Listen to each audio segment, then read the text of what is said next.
کوئی منزل ترقی کی آپ کو نہیں مل سکتی ہے. ترقی کی منزل اسی طرح مل سکتی ہے کہ ابو بکر کی وفاؤں کو لے لو, عمر فاروق سے ان کی غیرت کو لے لو, عثمان کا حیا لے لو, علی المرتضیٰ کا علم اور تدبر لے لو, حسن مجتبیٰ کی متانت لے لو, اور حسین کی قربانی لے لو, ابو ذر غفاری کی فقیری لے لو, اور سلمان فارسی کا سفر لے لو, اور عمار بن یاسر کا جذبہ لے لو, اور صحابہ پاک رضوان اللہ تعالی علیہم اجمعین اور آل پاک نے جس طرح وفاؤں کے نقوش محمد عربی صلی اللہ علیہ وآلہ وسلم کے ساتھ ایمان کی سلطنت میں قائم کیے ہیں. مسلمان اس راہ میں چلو گے تو اللہ تعالیٰ ہر ترقی عطا فرما دے گا. تیسری چیز, اگرچہ آج میری گفتگو کی جو عمر طے ہوئی ہے وہ 35 منٹ ہے اور مجھے اپنے وقت کا احساس بہرحال الحمدللہ رہتا ہے, لیکن ابھی میری تقریر کی نظر کا وقت نہیں آیا.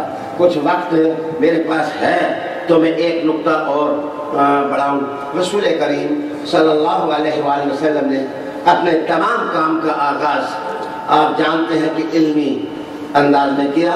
پہلی آیت نبی کریم علیہ السلام کے سینے پر نازل ہوئی وہ اقرا تھی, اور میں عرض کروں کہ جو پہلی سورت نازل ہوئی, ایک روایت میں یا ایھا المدثر اور دوسری روایت میں نون والقلم, اور اگر نون والقلم سورت نازل ہوئی تو اس کا پہلا بیانی قلم کے ساتھ تعلق رکھتا ہے.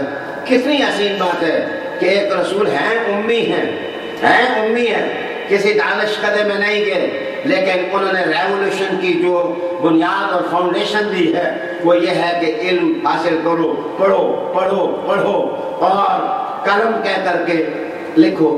بلکہ میں آپ کو ایک مزیدار بات بتاؤں کہ جس وقت رسول کریم علیہ السلام غار حرا سے نیچے اترے اور آپ نے قرآن مجید کا پیغام دیا, 4 قبائل چوٹی کے تھے اس وقت, اور ان میں چوٹی کے جو لوگ تھے ان کے میں عظمت کا ایک نشان بتاؤں کہ الفہرست کے اندر ندیم لکھتا ہے کہ عربستان کے اندر جو چوٹی کے لکھاری تھے, لکھنے والے تھے, ان میں ایک نام حضرت عبد المطلب کا تھا. یعنی جس وقت آپ لکھتے تو کہتے جیسے موتی آپ پرو دیتے. میں جس وقت عراق گیا, پرانے عراق میں, تو میں نے مخطوطات جس وقت دیکھے تو الحمدللہ میں نے اپنی آنکھوں سے وہ مخطوطہ دیکھا جو حضرت عبد المطلب کے ہاتھ کا لکھا ہوا ہے.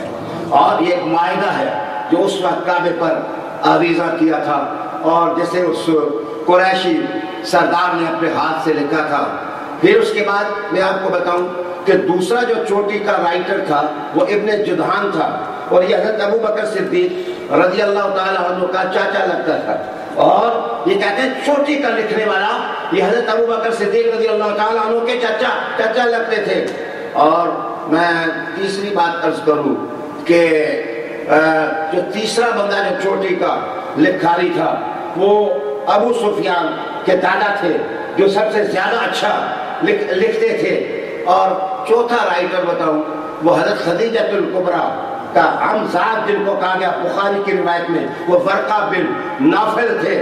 اور اب آئیے میں بتاؤں کہ رسول کریم علیہ السلام نے جس وقت دعوت اور تحریک اٹھائی تو آپ صلی اللہ علیہ وسلم نے کوشش فرمائی کہ جو انٹلیکچوئلز ہیں اس زمانے کے, جو پڑھنا اور لکھنا جانتے ہیں, وہ محمد عربی کے دامن کرم سے وابستہ ہو جائیں. تو جو تحریک ایک دن میں چل سکتی ہے, جو تحریک سال میں چل سکتی ہے, اس کو ایک دن میں نبھایا جا سکتا ہے. تو یہ چاروں قبیلوں کے جو دانا لوگ تھے وہ رسول کریم صلی اللہ علیہ وسلم کے امبریلا کے نیچے آ گئے, اور پھر جو تاریخ کائنات نے دیکھا کتنا بڑا انقلاب بپا ہوا. تو آج میں آپ کو رسول کریم علیہ السلام کی حدیث سناؤں گا. حضور نے فرمایا کہ علم حاصل کرو, اس لیے کہ علم حاصل کرنا اللہ کی راہ میں نیکی ہے. پھر آپ نے فرمایا علم حاصل کرو اس لیے کہ علم حاصل کرنا اللہ کی تسبیح ہے، جیسے اللہ ہو کرنا اللہ کا ذکر ہے، اسی طرح جس وقت ایک عالم پڑھاتا ہے اور ایک متعلم سیکھتا ہے تو میں نے ظلمات گویا وہ اللہ کا ذکر کرتا ہے۔ پھر رسول کریم علیہ الصلوۃ والسلام نے فرمایا علم حاصل کرو، اس لیے کہ جو علم حاصل کرتا ہے وہ صدقہ کرتا ہے۔ جس طرح پانچ بانٹنا صدقہ ہے، جس طرح روپیز تقسیم کرنا یہ صدقہ ہے، ایسے ہی علم پڑھنا اور پڑھانا صدقہ ہے۔ میں آپ کے نام ایک نصیحت یہ کروں گا کہ کیا آپ نے سوچا کہ آپ کے بچوں کی تعلیم کا کیا ہوگا، ان کی تربیت کا کیا ہوگا؟ میں ایسا کوئی کانسیپٹ آف لائف نہیں رکھتا کہ آپ اپنے بچوں کو ڈاکٹر نہ بنائیں، آپ اپنے بچوں کو انجینئر نہ بنائیں، آپ اپنے بچوں کو سائنسدان نہ بنائیں، لیکن میں یہ کانسیپٹ ضرور رکھتا ہوں کہ آپ کا بچہ جو بھی پڑھے اسے اپنی کتابوں میں نام محمدی کی چمک نظر آئے گا، وہ ادھر سے بائے ادھر سے جائے ادھر سے جائے، لیکن وہ سیدھا مدینہ شریف کی گلی میں پہنچ جائے۔ مجھے اپنے پڑھائی کے زمانے میں ایک لطیفہ یاد آ گیا، میں ایک بزرگ کے ساتھ ایک ٹانگے میں بیٹھا ہوا تھا، ٹانگے چلتے تھے، اس پر گاڑیاں نہیں ہوتی تھیں، آج سے 40 سال پہلے کی بات میں آپ کے سامنے کرنے لگا ہوں۔ تو ایک ڈی ایس پی صاحب پولیس کے وہ ٹانگے کے آگے بیٹھ گئے، ہمیں سیٹ جو ہے وہ پیچھے ملی۔ تو ایک بندہ ساتھ جو تھا وہ ذرا اللہ والا تھا، اس نے پہلے تو ڈی ایس پی صاحب کو مخاطب کر کے کہا ڈی ایس پی صاحب ساری زندگی آپ نے تھانداری تھوڑی کرنی ہے، داڑھی رکھ لو، آپ مسلمان ہو، حضور کی سنت رکھ لو۔ اچھا پھر وہ تھوڑی دیر گزری تو اس نے پوچھا نماز پڑھتے ہو جی؟ تو اس نے کہا کیا کہنا چاہتے ہیں؟ نماز پڑھا کرو، دیکھو مسلمان پر جو ہے وہ نمازیں فرض ہیں، 5 نمازیں مسلمان پڑھتے ہیں، تو آپ نماز پڑھا کرو۔ پھر جناب علی تھوڑی دیر گزری تو انہوں نے کہا کہ آپ جب پریشان ہو جایا کرو نا تو درود شریف پڑھا کرو۔ آپ جو ساتھ ڈی ایس پی کے تھانے دار تھا اس کو غصہ آیا کہ یہ بندہ جو ہے بولے جا رہا ہے، تو اس نے ڈی ایس پی کو مخاطب کر کے پشتو میں کہا کہ تا لبنا دا، پشتو میں اس کا مطلب یہ تھا کہ یہ پاگل آدمی ہے جی، یہ اس کو باتیں کرنے دو۔ تو مجھے وہ ڈی ایس پی صاحب کی باتوں کے نقوش اس وقت آج خطبہ دیتے ہوئے میرے دماغ میں ہرے ہو گئے۔ ڈی ایس پی نے آگے سے اس کو مخاطب کر کے کہا جس جملے کا مطلب یہ تھا کہ لمنا یہ بندہ نہیں ہے، لمنے پاگل ہم ہیں، یہ بندہ ٹھیک ہے۔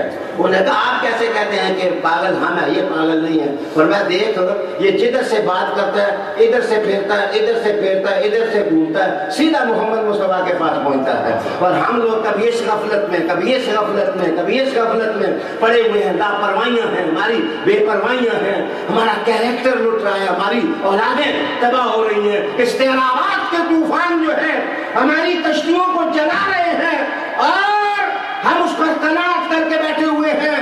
عالی جناب میں نے کہا کہ فکر کریں، اگر آج سنبھالا دیں گے، آج علم کی نسبت کی ایمان کی کشتی میں اپنے بچوں کو بٹھا لیں گے نا، تو کل جس وقت قبر میں پہنچیں گے تو بچہ ادھر اذان دے گا تو اللہ قبر آپ کی وسیع کر دے گا۔ تو اپنے بچوں کو، اپنی فیملیز کو علم کی راہ پر ڈالو۔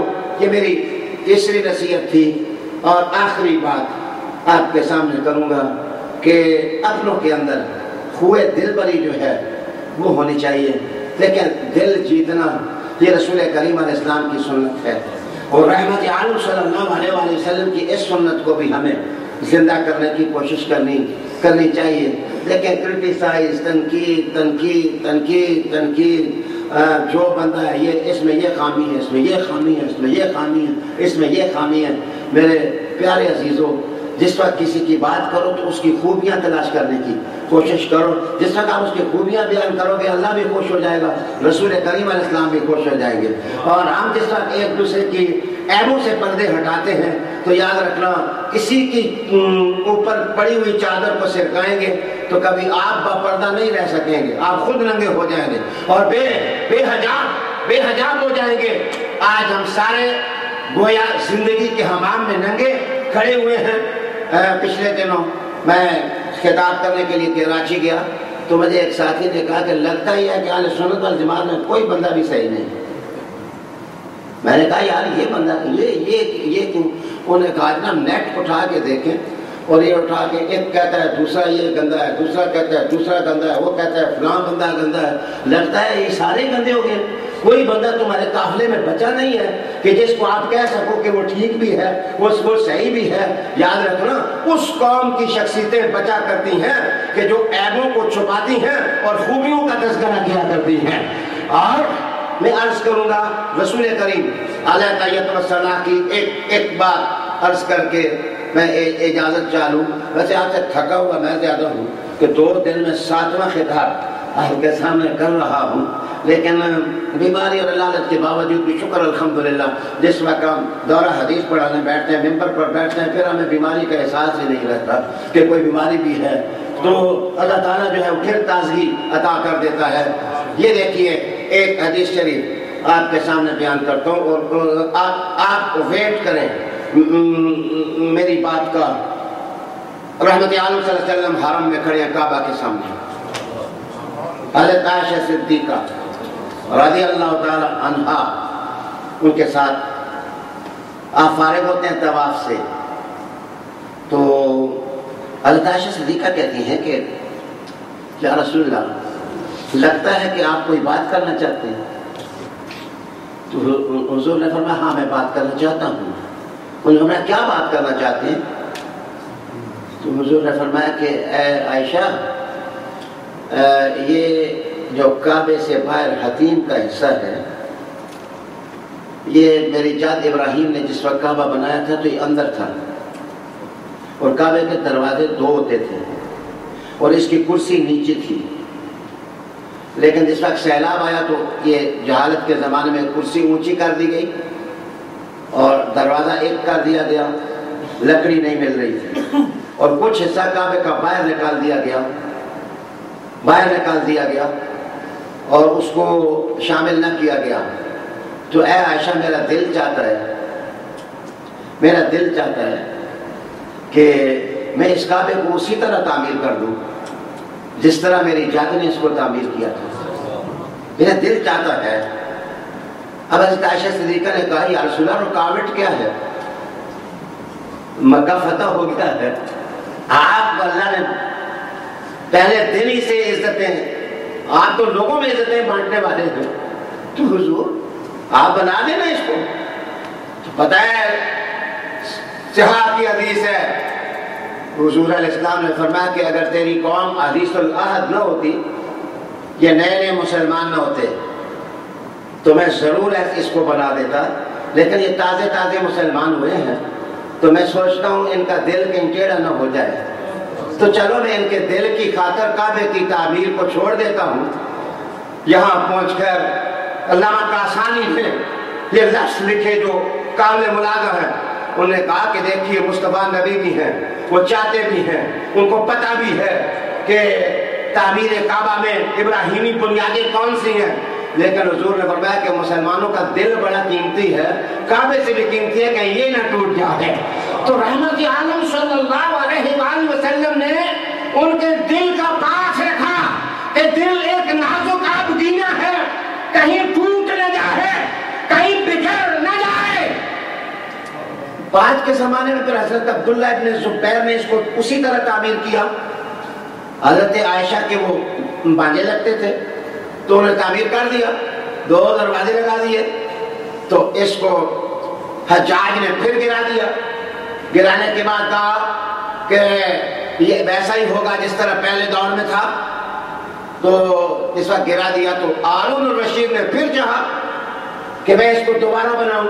تو امام مالک سے فتویٰ پوچھا تو امام مالک نے آگے سے کہا کہ لا تجعل البیت لعبۃ الملوک، کہ اس کعبے کو آپ بادشاہوں کا کھلونا نہ بنا دو کہ کوئی گرائے اور کوئی اٹھائے، کوئی گرائے اور کوئی اٹھائے. تو آپ اس کو رہنے دو، جو کام رسول کریم علیہ السلام نے نہیں کیا اس کو رہنے دو. لیکن میں رک کے آپ کی خدمت میں صرف عرض کرنا چاہتا ہوں کہ لوگوں کے دل کا مسئلہ ہو تو حضور کعبے کی تعمیر کو بھی مؤخر کر دیں، اور ان کا دل بھی چاہ رہا ہو تو تعمیر کعبہ کی ذرا پیچھے کر دی جائے تاکہ لوگوں کے دل نہ ٹوٹ جائے، لوگوں کی شخصیتیں بکھر نہ جائیں. تو میرے خیال میں جس وقت ہم سارے ہی سننی ہیں، ہم سارے ہی آپس میں یا رسول اللہ کہنے والے ہیں تو ہمیں میرے خیال میں ایک دوسرے کے دلوں کو اگر ہم قیمت دے دیں اور اس کی قیمت جان لیں اور ایک دوسرے کی تحقیر نہ کریں، ایک دوسرے کی انسلٹ نہ کریں، ایک دوسرے کو گالی گلوچ نہ کریں، تو میرے خیال میں ہماری جماعت ترقی پکڑ سکتی ہے۔ یہ نہیں ہے کہ ہمارے پاس وسائل نہیں ہیں۔ اللہ تعالیٰ نے اتنا کچھ ایک لیڈر نے جس وقت میرپور والوں کی توہین کر دی تو جب مجھ سے صحافیوں نے پوچھا تو آپ کا کیا خیال ہے، میں نے کہا یار ہم لوگ تو سارے انگلینڈ والے سارے مسلمانوں کے زیر بار احسان ہیں کہ دیکھو ہماری مسجدیں ان کی وجہ سے بن رہی ہیں، مدرسے ان کی وجہ سے بن رہے ہیں۔ میں آپ سے معاف کیجیے چندہ نہیں مانگنے لگا ہوں، لیکن آپ لوگوں کے کیریکٹر کو خراج تحسین پیش کرنے لگا ہوں کہ آج روحانی آواز گاہوں اور مدارس اور مسجدوں کے مینار آج اونچے ہو رہے ہیں تو آپ کی قربانی سے اونچے ہو رہے ہیں۔ اللہ تعالیٰ نے بہت کچھ ہمیں دیا ہے، کتابیں چھپ رہی ہیں، اتنی نفیس اتنی اعلیٰ قادری صاحب نے کتابیں چھاپی ہیں۔ اگر ہم اس طرح جس طرح میں نے ہاتھ میں ہاتھ ملایا ہے ہم سارے ایک ہو جائیں، ہمارے دلوں میں الفت آ جائے، میرے رسول کریم رسول کریم علیہ السلام میں مسلمان تو الفت اور محبت کا پیکر ہوتا ہے۔ اگر ہم اپنے آپ کو الفت اور محبت کا پیکر بنا لیں تو ہمارے بہت سارے مسائل جو ہیں وہ حل ہو جائے، اور یہ جب ہوگا کہ ٹالرنس آ جائے۔ ایسے نہیں ہے کہ لوگ ہمیں نہ گالیاں دیتے ہوں، لیکن لوگ دیتے ہیں۔ تو مجھے ایک بندے نے کہا کہ آپ کو پتہ ہے فلاں بندے نے آپ کو گالیاں دی ہیں؟ میں نے کہا میری عمر 60 سال ہو گئی ہے، ڈورا ہو گیا ہوں، مجھے گالیوں کی آواز ہی نہیں آتی ہے، مجھے گالی گلوچ کی بری باتوں کی آواز ہی نہیں آتی، مجھے اچھی باتوں کی آواز آتی ہے۔ تو میرے دوستوں بھائیوں، آؤ پیار محبت کا ماحول بنانے کی کوشش کریں۔ میں آپ سے معذرت چاہتا ہوں کہ پھر بھی میں نے پون گھنٹہ 50 منٹ گفتگو کر دی ہے کہ محمد سے وفا تو نے تو ہم تیرے ہیں، یہ جہاں چیز ہے کیا لوح قلم تیرے ہیں، وآخر دعوانا الحمدللہ رب العالمین۔ حضرات، انتہائی قیمتی روحانی عرفانی اور بڑی محبت بھری گفتگو آپ نے قبلہ شاہ صاحب سے ابھی سماعت فرمائی۔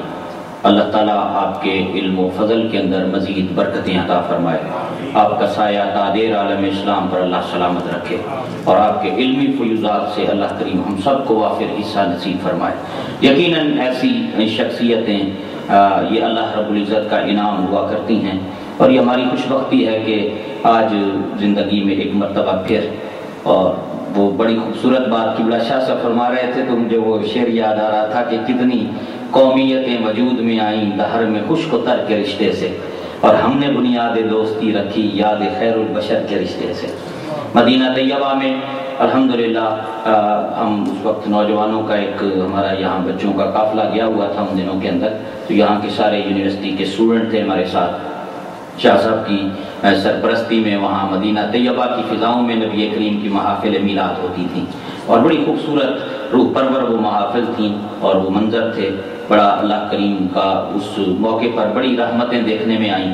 یقیناً ہم خوش بخت ہیں، میں انتہائی مشکور ہوں قبلہ شاہ صاحب کا کہ آپ تشریف لائے اور آپ نے شفقت فرمائی، اور یہ ٹائم خصوصی آپ نے اتفاق ایسا تھا کہ چند دنوں کے لیے تشریف لائے تھے، اور یہ کوئی تبلیغی اور کوئی جلسوں کا دورہ نہیں تھا، بس ویسے ہی وہ تشریف لائے بھی اس علاقے میں کچھ احباب سے ملاقاتیں ہو جائیں گے، لیکن وہ ان دنوں کو بھی جلسوں کی صورت میں ہم نے سارا کر لیا یہاں الحمدللہ۔ کل سے یہ سلسلہ جاری ہے، ابھی 1-2 روز اور بھی سلسلہ چلتا رہے گا، تو اللہ تعالیٰ اس فیضان کو ہمیشہ جاری و ساری رکھے۔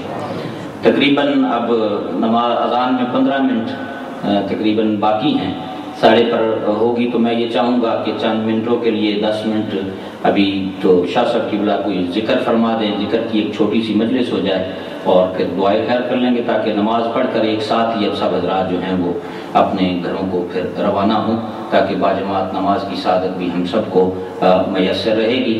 تو ایک شاہ صاحب کی سرپرستی کے اندر چھوٹی سی اس موقع سے فائدہ اٹھاتے ہوئے ایک ذکر کی مختصر محفل وہ بھی ساتھ ہو جائے، اور انشاءاللہ پھر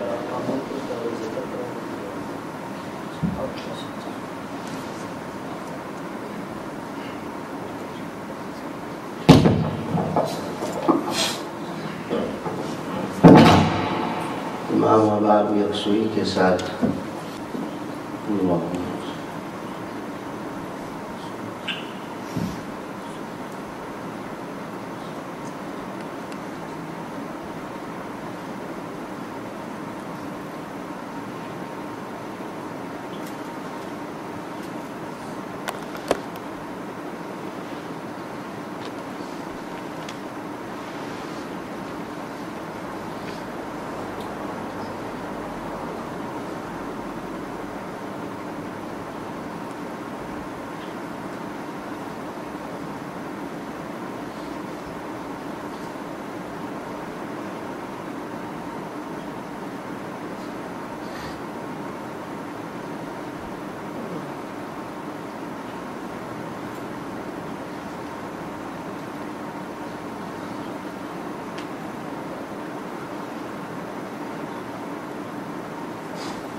تمام عوام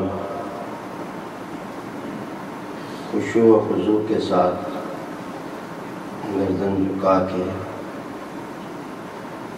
کلمہ شریف کا ذکر ہم کرتے ہیں، لیکن آواز کو زیادہ چیخنے کی صورت نہ دی جائے، ادب ملوز خاطر ہو، اور ساتھ دعا بھی کرتا ہوں اللہ ہمارے ذکر کے کلمات کو قبول کر لے۔ لا الہ الا اللہ، لا الہ الا اللہ، لا الہ الا اللہ، لا الہ الا اللہ، لا الہ الا اللہ، لا الہ الا اللہ، لا الہ الا اللہ، لا الہ الا اللہ،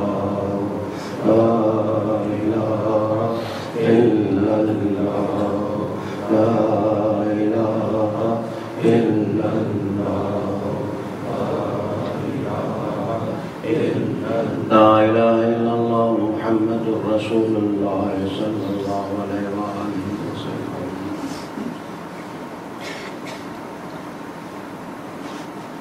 اللہ اللہ اللہ اللہ اللہ اللہ اللہ اللہ اللہ اللہ اللہ اللہ اللہ اللہ اللہ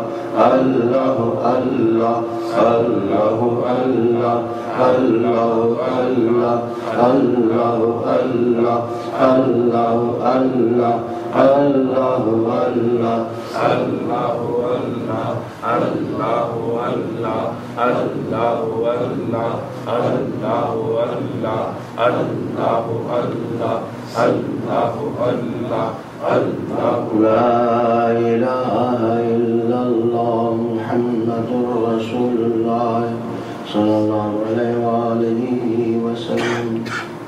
اب دل میں اسم ذات کا تصور کریں، مراقبہ کر کے دھیان کے ساتھ ذکر کریں تاکہ ادھر ادھر کے خیالات ختم ہو جائیں اور توجہ پوری طرح اللہ تعالیٰ کی طرف کریں۔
لا الہ الا اللہ محمد رسول اللہ صلی اللہ علیہ وآلہ وسلم۔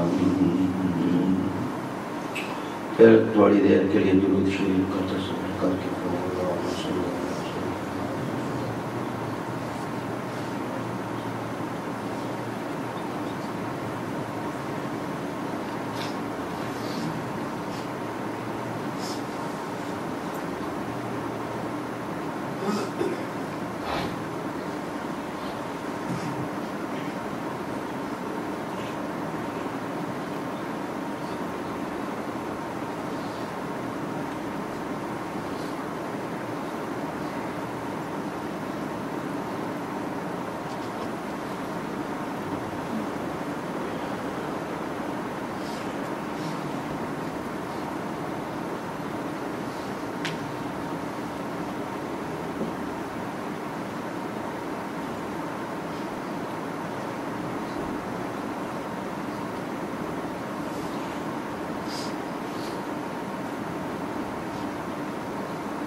اللهم صل على سيدنا ونبينا ومولانا محمد وعلى آل سيدنا ونبينا ومولانا دعا فرمائیں اللهم صل على سيدنا ونبينا ومولانا محمد وعلى آل سيدنا ونبينا ومولانا محمد وبارك وسلم صل علیہ.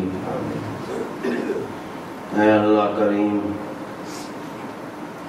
اے اللہ کریم، تو کریم السماوات والارضین ہے، تو اجود الاجودین ہے، تو اکرم الاکرمین ہے، تو ارحم الراحمین ہے، تو دلیل المتخیرین ہے، تو قدیم الاحسان ہے، تو قدیم الاحسان ہے، تو قدیم الاحسان ہے. اے اللہ مسلمانوں کی اس جماعت کے ساتھ تو نے توفیق دی، مسجد میں حاضر ہوئے، تو نے توفیق دی، ہم نے نماز پڑھی، تو نے توفیق دی، درود شریف پڑھا، تو نے توفیق دی. تیرا شکر کہ ہم دعا کے لیے پھر جمع ہوئے، تیرا شکر کہ پھر تو نے ہاتھ اٹھانے کی بھی توفیق دے دی، تیرا شکر کہ تو نے مانگنے کی بھی توفیق دے دی. اب ایک کرم اور فرما دے، ہماری دعا کو قبول بھی فرما لے. اے اللہ ہماری دعاؤں کو قبول. اللہ کریم میرے لفظوں کو ریاکاری سے بچانا، اے اللہ میرے لفظوں کو تصنع سے بچانا، اللہ میری دعا کو دنیا پرستی سے بچانا. میرے والا میرے ساتھ نیک نیک لوگ دعا تجھ سے مانگ رہے ہیں، جس کی آمین تجھے سب سے اچھی لگتی ہے اس کی وجہ سے دعا کو قبول فرما لے. اے میرے اللہ، اے اللہ دلوں کو نرم کر دے اور نفسوں کے زنگ دور کر دے. میرے مولا اپنی محبت دے دے، اپنی بندگی کا نور دے دے اور اپنے حبیب علیہ السلام کی اطاعت اور محبت سے نواز دے. ہماری دل کی تختیوں پر ایک طرف اپنا نام لکھ دے، دوسری طرف اپنے حبیب کا نام لکھ دے.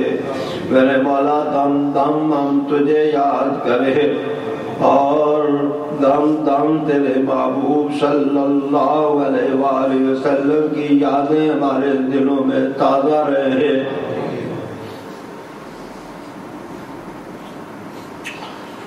اے اللہ کریم، میں عاجز مسکین کے گناہوں کو بھی اور میرے ساتھ جو دعا میں شریک ہیں ان کے گناہوں کو بھی معاف فرما دے. اے معاف کرنے والے معاف کر دے، اے معاف کرنے والے معاف کر دے. اے میرے اللہ، جتنے لوگوں نے بھی دعاؤں کے لیے ہاتھ کھڑے کیے میرے مولا کرم فرما. تو مسافروں کی دعا کو سنتا ہے. میرے مولا میں مسافر ہوں، ان کے لیے مانگ رہا ہوں. اے اللہ ان کی موتیں نہ آئیں، پہلے اپنے حبیب کی زیارت نصیب فرما دینا میرے مولا، تاکہ دل جمی ہو جائے، یقین عروج پر چلا جائے. اے اللہ کریم ان کے ماں باپ، ہمارے ماں باپ جن کی دنیا سے اٹھ گئے ہیں میرے مولا ان کی مغفرت کر دے، ان کی قبروں کو کھلا کر دے، ان کو نور کے مرصع تخت نصیب فرما دے. میرے مولا ان کے گھروں کو بھی اپنے کرم کی آماج گاہ بنا دے. میرے مولا ان سب کے گھروں سے بے برکتیوں کو ختم فرما دے. میرے مولا برکات کے تحفے دے دے، رحمات کے تحفے دے دے، تشویقات کے تحفے دے دے۔ اے اللہ نفسوں کے بھٹکے ہوئے آہو ان سب کو مدینہ کی طرف پھیر دے۔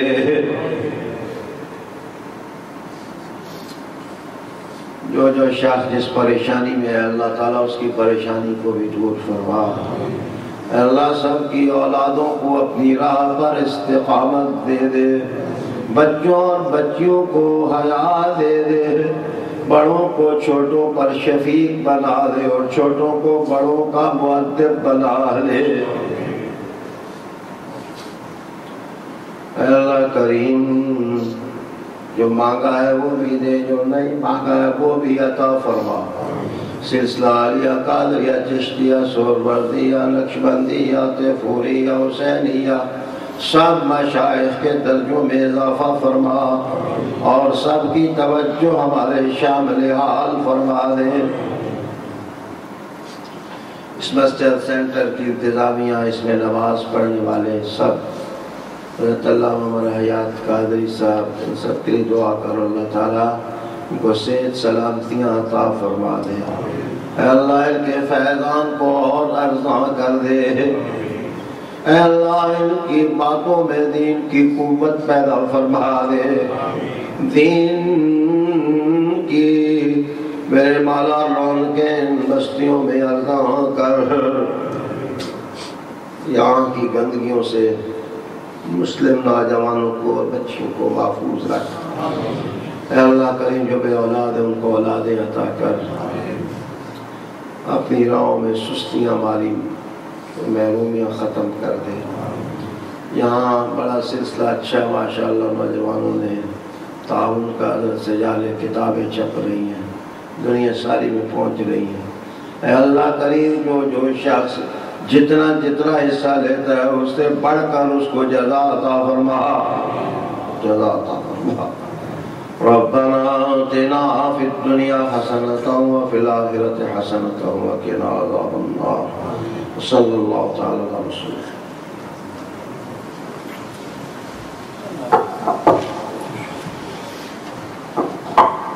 جی انشاءاللہ۔